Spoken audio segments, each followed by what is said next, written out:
Hello, this is Rabbi Yehuda Levin of RabbiLevin.com. I have to apologize in advance because of the sensitive nature of what I'm about to say. Many years ago, Dale Carnegie wrote a book, How to Win Friends and Influence People.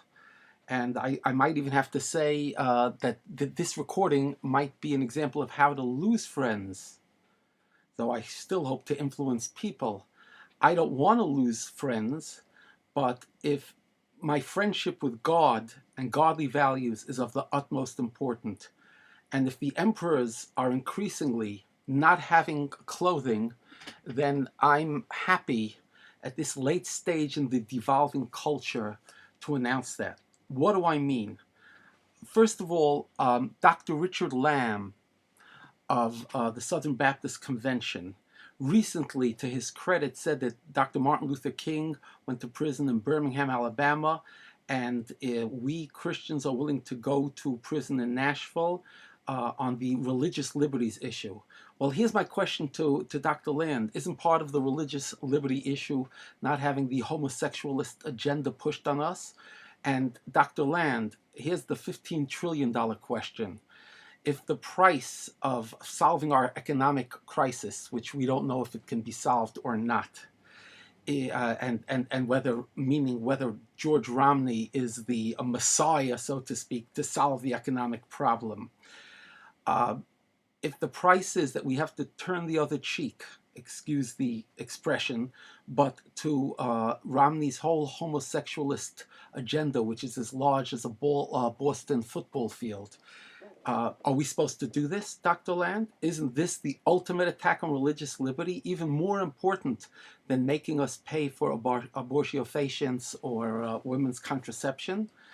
Can you prove to me, Dr. Land, that Romney, who has such a long record of doing everything short, he supports civil unions, homosexual unions of domestic partnership, he issues homosexual youth pride proclamations in 2006.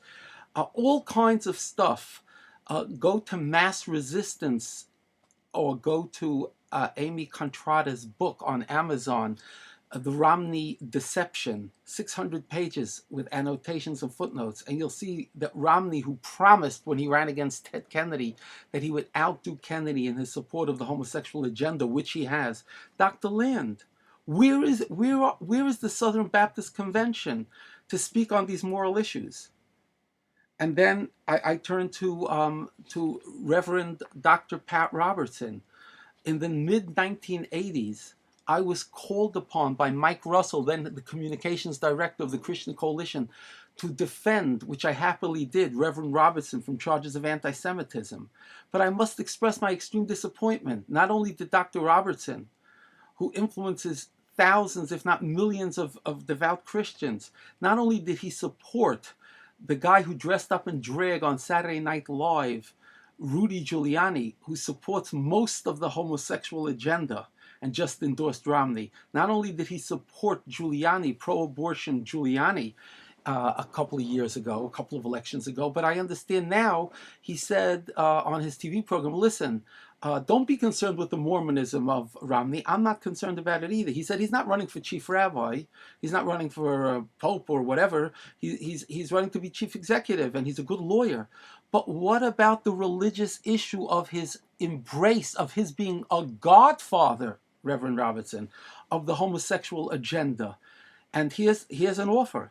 If Dr. Land or Dr. Robertson or anybody else, Mitt Romney, can prove to me why he shouldn't be considered one of the political fathers of homosexual marriage for doing everything short of homosexual marriage, and then coyly saying, oh, I'm against homosexual marriage.